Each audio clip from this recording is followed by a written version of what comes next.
Bonjour à tous. Dans cette vidéo, je vais vous présenter un exemple de facturier simple avec remontée automatique des informations.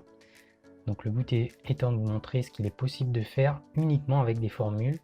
On verra qu'il est possible d'atteindre un fichier assez avancé de façon assez simple. Donc un lien pour télécharger gratuitement ce fichier est donné dans la description sous la vidéo, si jamais le fichier vous intéresse. Le but de la manœuvre étant d'obtenir une facture avec le minimum d'informations à saisir.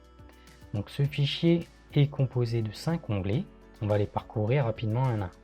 Donc le premier onglet est l'onglet Info Entreprise. Donc il s'agit des informations de votre entreprise qui remonteront automatiquement dans la facture.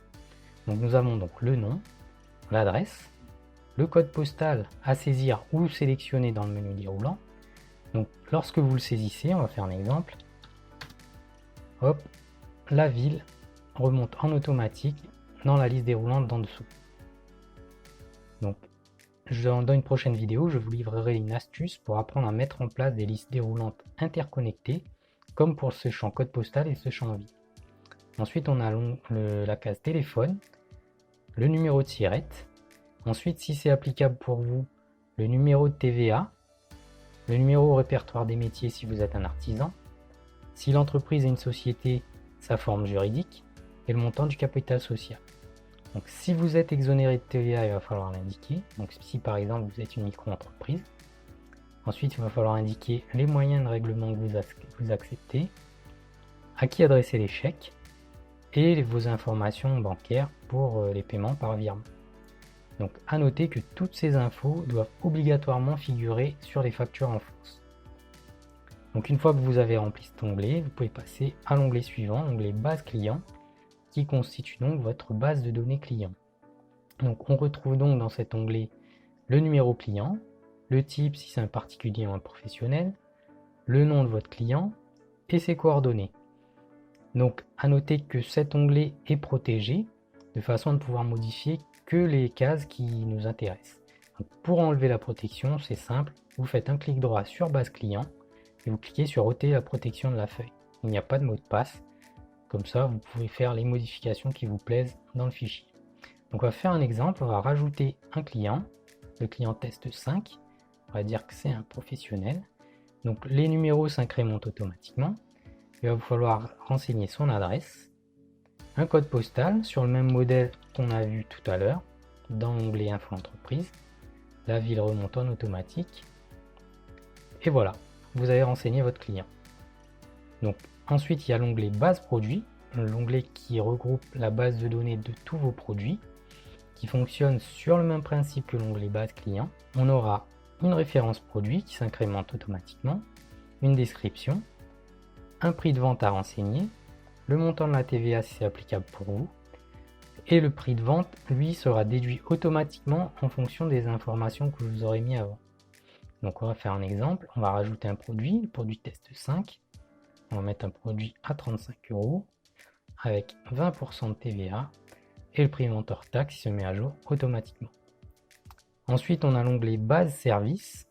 Donc si jamais vous vendez des services qui fonctionnent exactement sur le même principe que la base produit, on va rajouter un service.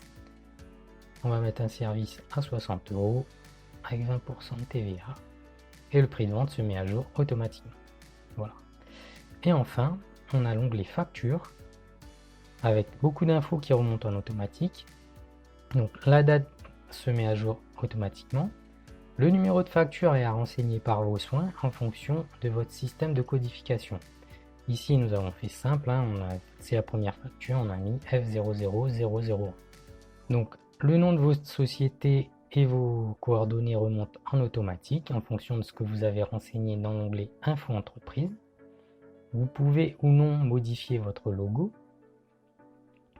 Ensuite, il va vous falloir sélectionner un client. Donc ici, la liste déroulante reprend l'ensemble des clients que vous avez renseignés dans la base client. Si on prend un exemple, client 002, donc vous remarquerez que l'adresse se met à jour automatiquement par le biais de formule. Si je change, l'adresse se met à jour. Et ainsi de suite.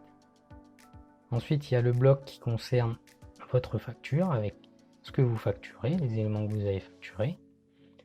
Donc votre numéro de TVA si c'est applicable pour vous, les totaux, s'il y a un acompte de verser ou pas, et enfin le reste à payer. Donc ces informations de paiement remontent en automatique en fonction de ce que vous avez renseigné dans l'info entreprise. Et les conditions de règlement sont à renseigner en fonction de vos besoins. Donc on va renseigner une facture pour vous montrer un peu comment ça fonctionne. Donc il faut choisir le type d'élément que vous facturez, si c'est un produit ou un service. Donc on va prendre un service pour l'exemple.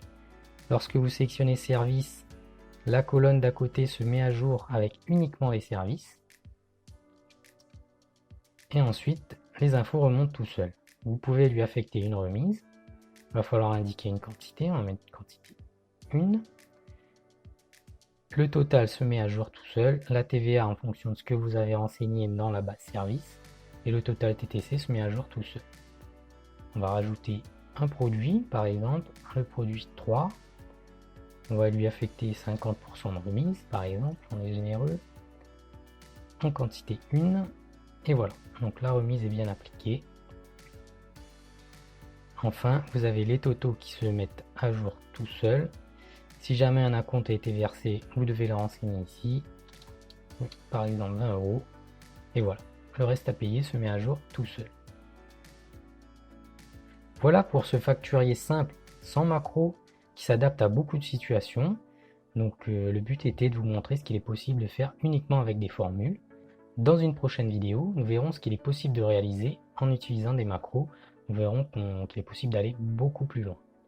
Voilà, je vous remercie et je vous dis à bientôt.